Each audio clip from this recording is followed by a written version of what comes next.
अस्सलामुअलैकुम वरहमतुल्लाहि वबरकातुहू। आइए आज हम आपको हज़रत अबू बकर सदीक रज़ियल्लाहु ताला अन्हु के बारे में कुछ बताते हैं। हज़रत अबू बकर सदीक रज़ियल्लाहु ताला अन्हु मुसलमानों के पहले खलीफा थे।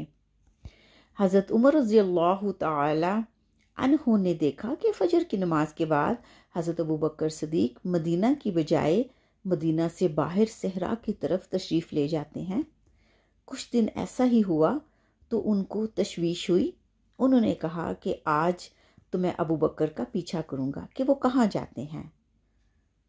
फजर की नमाज के बाद हज़रत अबू बकर सदीक घर जाने की बजाय मदीना से बाहर सहरा की तरफ तशरीफ़ ले गए।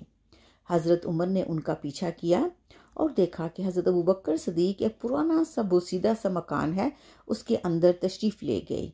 हज़रत उमर बाहर इंतज़ार करने लगे। काफ़ी देर हो गई, धूप तेज़ हो गई तो देखा कि हज़रत अबू बकर सदीक उस घर से निकले और मदीना की तरफ उन्होंने चलना शुरू कर दिया। हज़रत उमर ने उस घर के दरवाजे पर दस्तक दी तो आवाज़ आई, कौन? आ जाओ अंदर, मैं देख नहीं सकती। हज़रत उमर फ़ारूक अंदर तशरीफ़ ले गए। देखा कि एक बूढ़ी औरत बैठी हुई है और कुछ बच्चे खेल रहे हैं।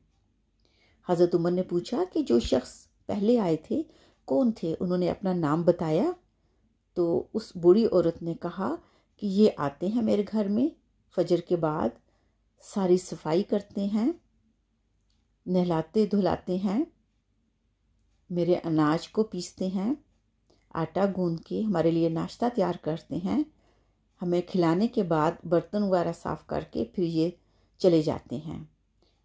उन्होंने अपना नाम मुझे नहीं बताया।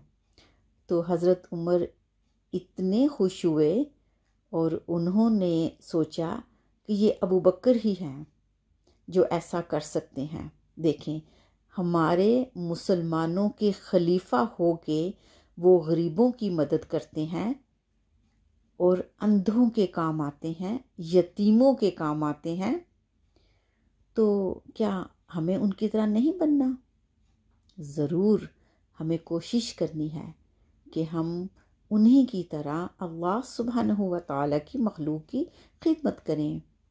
शुक्रन।